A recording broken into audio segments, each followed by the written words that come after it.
Welcome to Roma village story. Hi বন্ধুরা, দেখো আমি এখানে কি বানানোর জন্য দেখো এখানে মাংসর পিসগুলো আমি নিয়ে নিয়েছি আর মাংসের পিসগুলোকে ধুয়ে নিয়েছি। তারপর দেখো একটু নুন দিয়ে দিচ্ছি, তারপরে দিয়ে দেবো দেখো একটু হলুদ গুঁড়ো। এইগুলো দিয়ে আজকে কি রেসিপি বানাবো চলো পুরো ভিডিওটা তোমরা দেখতে থাকো। দেখো তারপর দিয়ে দিচ্ছি দেখো লঙ্কার গুঁড়ো, তারপরে দিয়ে দিচ্ছি দেখো আমি লেবুর রস, একটু লেবুর রস দিয়ে দিচ্ছি। দিয়ে তারপর দেখো এদিকে আদা আর রসুন একসঙ্গে বেটে রেখেছিলাম, সেটাও ওর মধ্যে আমি দিয়ে দিচ্ছি। দিয়ে তারপরে এবার টক দই দিয়ে দেবো একটু, দিয়ে আমি ওইটাকে ভালো করে মাখিয়ে নেবো। দেখো পেঁয়াজ কুচিয়ে রেখেছিলাম, সেই পেঁয়াজ কুচোনাও দিয়ে দিচ্ছি, দিয়ে লঙ্কার কুচি দিয়ে দিচ্ছি, তারপরে দিয়ে দিচ্ছি একটু সর্ষের তেল, দিয়ে আমি ওইটাকে মাখিয়ে নিচ্ছি, ভালো করেই মাখিয়ে নেবো। এটা দিয়ে আজকে আমি চিকেন পকোড়া বানাবো, সেটাই তোমাদের সঙ্গে শেয়ার করছি, পুরো ভিডিওটাই দেখতে থাকো। দেখো কিছুক্ষণ চাপা দিয়ে রাখবো, তারপরে চাপাটা খুলে আমি তারপর দেখো দিয়ে দিচ্ছি একটু খাবার সোডা দিয়ে দিচ্ছি, তারপর দেখো কুচিয়ে রাখা ধনে পাতাও একটু দিয়ে দিচ্ছি, ধনে পাতাগুলোকে ছোটো ছোটো কুচিয়েছি। তারপরে দিয়ে দিচ্ছি দেখো বেসন, তারপর দিয়ে দিচ্ছি দেখো চালের গুঁড়ি।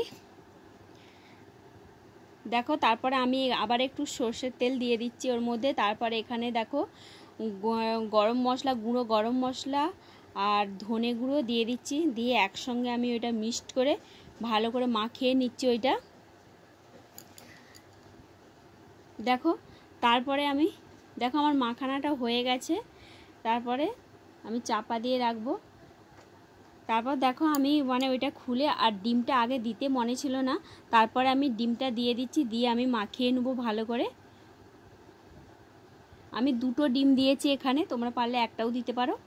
দেখো এবার আমি আমার তেলটা এদিকে গরম হয়ে গেছে, আমি দেখো এই পকোড়াগুলো, মাংসর পকোড়াগুলো ভেজে নিচ্ছি।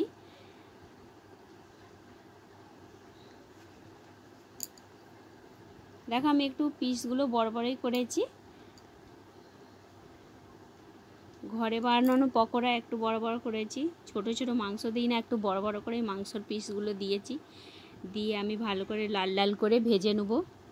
এই মাংসর পকোড়া কার কার খেতে ভালো লাগে, তো চ্যানেলটাকে একটা লাইক করো, কমেন্ট করো আর শেয়ার করো, চ্যানেলটাকে সাবস্ক্রাইব করে আমার পাশে থেকো আরও এরকম নিত্য নতুন ভিডিও পাওয়ার জন্যে।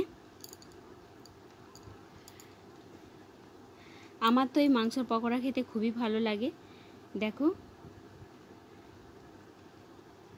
তারপর আমি উল্টি পাল্টি ভেজে নিচ্ছি, ভালোই লাল লাল হয়েছে, কিন্তু খুব সুন্দর হয়েছে পকোড়াটা। তারপর আমি তেল ঝারিয়ে ঝারিয়ে তুলে নিচ্ছি। দেখো আমি ভিডিওটা এই পর্যন্ত করলাম, ভিডিওটা ভালো লাগলে চ্যানেলটাকে সাবস্ক্রাইব করে আমার পাশে থেকো। Bye bye.